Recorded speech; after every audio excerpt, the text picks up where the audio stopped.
bendiga, un gran abrazo a cada uno de ustedes, nuevamente conectados por este medio para tener este tiempo maravilloso de palabra. Acompáñenme en esta oración. Señor, gracias por tu palabra que es compartida. Seas tú hablándonos a cada uno de nosotros por medio de tu palabra, con la única finalidad, Señor, de conocerte a ti, de conocer la obra que tú haces en nuestros corazones, de que nuestra vida sea alineada conforme a tu voluntad, de que nuestros pasos sean enderezados por ti. Ayúdanos, Señor, a que tu palabra alumbre la vida del hombre, el corazón del hombre, Señor, que tu palabra sea regada en cada corazón, que tu palabra abra nuestro entendimiento, porque ciertamente, Señor, lo necesitamos. Damos las gracias por este tiempo maravilloso de tu palabra. En el nombre de Jesús. Amén y amén. La palabra del Señor nos da a conocer cómo Dios obra en el corazón del hombre. Y a la misma vez hemos escuchado muchas oportunidades cuando el creyente, ¿verdad? Porque hablamos del creyente. Una cosa es hablar del creyente y otra cosa es hablar del hombre que está caminando en este mundo sin conocer a Dios. Y cuando hablamos del creyente, cuando están pasando circunstancias, cuando están pasando escenarios a veces contradictorios, cuando está en ese escenario donde es confrontada su fe o empieza a vivir un cuadro donde es bien desalentador y empieza de una forma u otra a hablar, ¿no? O a creer que este escenario él o ella lo puede soportar, o es una cuestión simplemente de que pase, ¿no? Ese cuadro que está viviendo, que es una cuestión que solamente pase ese acontecimiento. Y lo cierto es que cada situación que pasa en nuestra vida, a quienes Dios alcanzó, a quienes Dios llamó, es con un propósito. Es solamente con un propósito. Acordémonos bien que una vez que Dios nos alcanza, en nuestra vida ya no nos pertenece, sino nuestra vida está en las manos de Él. Y Él hará lo que tiene que hacer en cada uno de nosotros para poder conocerlo, para poder entender su voluntad en nuestra vida, en nuestro caminar personal. Ahora, a veces hemos escuchado este versículo que vamos a recitarlo, es muy conocido y empezamos de una forma u otra a creer que es una cuestión solamente de soportar algo, en mis fuerzas, de no capaz de desanimarme, o es una cuestión solamente de no deprimirme o entristecerme. Pero la palabra del Señor nos va a dar a entender una cosa muy importante en este versículo que es muy conocido. Vamos a leerlo, 1 Corintios 10, verso 13, y dice: no os ha sobrevenido ninguna tentación que no sea humana, pero fiel a Dios, que no os dejará ser tentados más de lo que podéis resistir, sino que dará también juntamente con la tentación la salida para que podáis soportar. Por tanto, amados míos, huid de la idolatría. Ahora la palabra del Señor nos dice algo muy interesante en este versículo, ¿verdad? Que a veces muchas personas lo han usado, o lo han, mejor dicho, mencionado, cuando están pasando alguna circunstancia, tratando de buscar aquella salida, ¿no? Para no, mejor dicho, para no estar encerrado, o no sentirse encerrada, o no sentirse encerrado en esa circunstancia que está atravesando su vida. Pero lo cierto es que este versículo nos habla mucho más de solamente que sea una cuestión de que Dios abra una puerta, de que Dios abra una ventana, de que Dios, no sé, hoy en día se escuchan muchas cosas.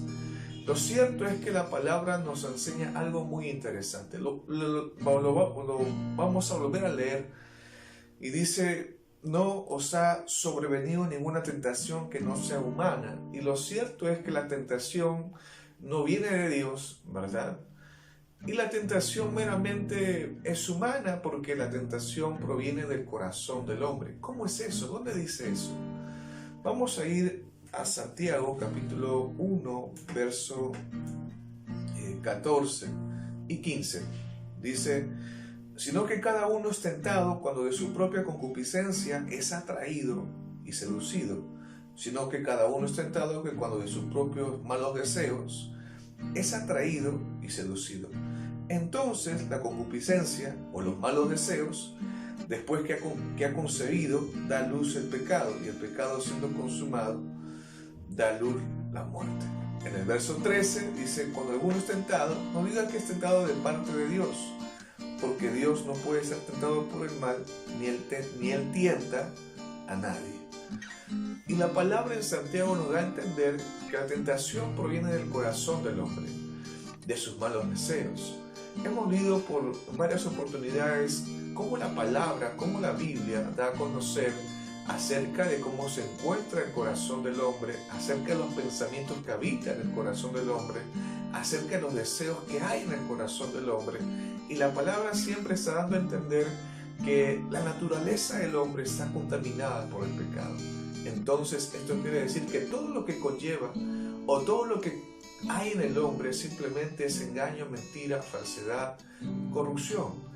Está contaminado por el pecado. Entonces la palabra te dice en 1 Corintios 10:13 que no te ha sobrevenido ninguna tentación que no sea humana, ¿verdad? Porque esto proviene del corazón del hombre. Y después dice: pero fiel es Dios, ciertamente Dios es fiel, que no os dejará ser tentados más de lo que puedan resistir, sino que dará también juntamente con la tentación la salida. Y la palabra nos da a entender que Dios, ¿verdad?, no te dejará ser tentado más de lo que tú puedas resistir, sino que dará también juntamente con la tentación la salida. Y ciertamente Dios conoce la condición del hombre. Dios conoce cómo se encuentra nuestro corazón. Dios conoce que tenemos esta naturaleza, ¿verdad? Esta carne aún sigue viva, aún habitamos en este cuerpo, aún pasan muchos pensamientos por nuestra mente que no provienen de Dios. Aún hay muchas intenciones a veces en el corazón del hombre que se despiertan cuando enfrenta escenarios a veces contradictorios en su vida. Aún hay muchos deseos que tienen que ser alineados, ordenados por la palabra de Dios en la vida del creyente. Entonces, ¿no?, ¿cuál es esa salida que la palabra está hablando en este versículo? Y si nos ubicamos bien en este versículo, el contexto que está hablando es un contexto donde el pueblo de Israel ciertamente ha ido tras la idolatría, tras la fornicación, ¿verdad? Porque versículos anteriores dice: no tentemos al Señor, no sean idólatras, no murmuréis contra Él. Y ciertamente está relatando lo que el pueblo de Israel hizo, ¿no?, en un tiempo para con Dios. Y por eso la palabra empieza a mencionar este verso 3. Y está hablando después en el verso 14: por tanto, amados míos, huid de la idolatría. Porque la idolatría no solamente es algo que se entiende por adorar algo físico, ¿no?, una imagen, ¿no?, un cuadro, sino también la idolatría es aquel pensamiento que es superior o que está gobernando tu vida antes que la palabra de Dios. Ese pensamiento que te lleva y que te arrastra y que te conduce a cometer acciones que no están de acuerdo a la voluntad de Dios. O mejor dicho, es aquel pensamiento simplemente que dirige tu vida antes que la palabra de Dios en tu vida personal. Pero Dios dice, ¿no?, Dios menciona en este versículo que no te dejará ser tentado más de lo que puedas resistir, sino que juntamente con la tentación dará la salida. para que puedas soportar. Esto quiere decir que esta salida es el medio por el cual vas a soportar ese escenario que estás viviendo. Y después el verso 14 dice, por tanto, huye de la idolatría. Y lo cierto es que la salida que está hablando este versículo, la salida donde el hombre puede dejar de ir tras sus propios deseos, ¿verdad? De no caer en tentación, porque hemos leído que la tentación, Dios no tienta a nadie, sino que la tentación, ¿verdad?, proviene del corazón del hombre, proviene de la concupiscencia o malos deseos del hombre, que los seduce, que los atrae y los lleva simplemente a cometer un acto pecaminoso, ¿verdad? Entonces, cuando hablamos de esto, no estamos hablando de que Dios va a solucionar un problema, ese problema en tu vida de una forma externa, en tu caminar. O sea, lo que estamos hablando acá, que este problema del hombre radica en su corazón, está dentro de él. Y lo que Dios va a hacer es ir al corazón del hombre, es ir a tu corazón, es ir a nuestro corazón. Y la única forma donde Dios puede obrar en tu vida, el único medio por el cual Dios va a obrar en tu corazón, va a obrar en tu vida, para que tú veas algo distinto en tu caminar, en esa vivencia que tienes día a día, el único medio es por medio de su palabra, donde la palabra de Dios va simplemente a llevarte a mirar otras cosas, va a llevarte a contemplar de una forma distinta lo que tú estás viviendo, donde los pensamientos que te están seduciendo y que te quieren arrastrar son frenados, y donde la palabra del Señor empieza a acabar en tu corazón, donde la palabra del Señor empieza a dirigir tus pasos, donde la palabra del Señor empieza a traer paz a tu vida, a traer confianza en tu vida y a mirar ese escenario que estás viviendo de una forma distinta por la palabra de Dios, donde es Dios quien se va a mostrar en tu vida personal, donde es Dios quien se da a conocer, porque es un Dios de misericordia. Lo cierto es que el creyente a veces está buscando una solución externa, ¿no?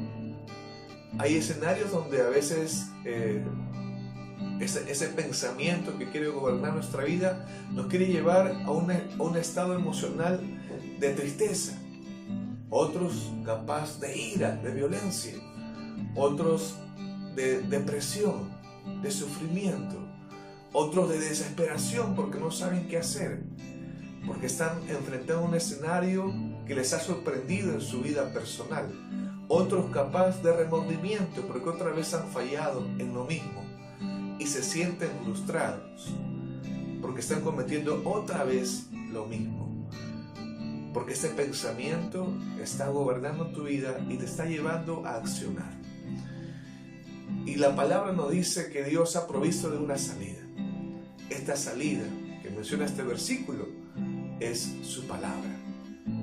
Porque lo cierto es que el problema radica en el corazón del hombre. La tentación se encuentra en el corazón del hombre porque es generado por su propia concupiscencia o malos deseos. Y la palabra de Dios es enviada directamente al corazón del hombre para que el corazón del hombre sea santificado, para que el corazón del hombre sea transformado. Es por eso que en el Salmo 62 la palabra nos enseña y nos dice: en Dios solamente está callada mi alma, del bien de mi salvación. El versículo 2 dice: Él solamente es mi roca y mi salvación, es mi refugio, no resbalaré mucho. El versículo 5 menciona y dice: alma mía, en Dios solamente reposa, porque de Él es mi esperanza. Él solamente es mi roca y mi salvación, es mi refugio, no resbalaré. En Dios está mi salvación y mi gloria. En Dios está mi roca fuerte y mi refugio. Esperad en Él en todo tiempo, pueblos. derramad delante de Él vuestro corazón. Dios es nuestro refugio. Qué maravillosa palabra, ¿verdad?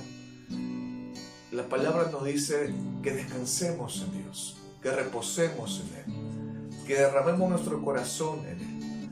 Y lo cierto es que estos pensamientos, que nuestra vista y los pensamientos que se acumulan en nosotros por las cosas que estamos viviendo van en contra de todo ello. Nos llevan a ir en un estado de desesperación, de sufrimiento, de agonía, de tristeza, de ira, de remordimiento, de muchas emociones, muchos pensamientos pasan por nuestra mente cuando estamos enfrentando esos escenarios. Pero lo cierto es que Dios ha provisto para que tú, hermano, vivas de una forma distinta. No quiero decir que esa realidad se va a desaparecer de un momento a otro.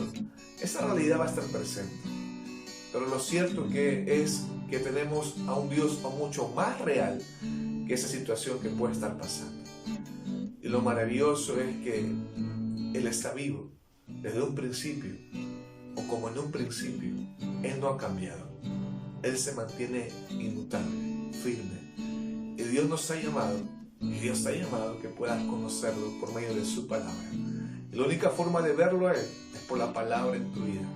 Así que yo te animo en esta noche, a cualquiera que sea esa realidad o esa lucha que estás teniendo en tu vida personal, que la palabra del Señor te haga descansar, que la palabra del Señor te haga reposar, que la palabra del Señor te permita ver de una forma distinta lo que estás viviendo, que la palabra traiga paz sobre tu vida. Oramos en esta noche. Señor, gracias por tu palabra. Señor, solo tu palabra puede permitirnos, Señor, verte a ti, conocerte a ti. Tú eres un Dios interesado, Padre, en tener una relación personal contigo. Tú eres un Dios vivo, un Dios que te muestras y te das a conocer al hombre por medio de tu palabra. Tu voluntad, Señor, es que realmente te conozcamos y entendamos tu voluntad de nuestra vida personal. Ayúdanos, Señor, a poder caminar en esta vida conforme a tu voluntad. Ayúdanos, Señor, a esforzarnos, a no entretenernos o distraernos con el afán del día a día, o las cosas que hacemos día a día, sino ayúdanos, Padre, a ser esforzados en permanecer en tu palabra, en creer en ti, en confiar en ti y en descansar en ti, que tú eres un Dios que tiene el control de todas las cosas. Dios te bendiga. Un gran abrazo.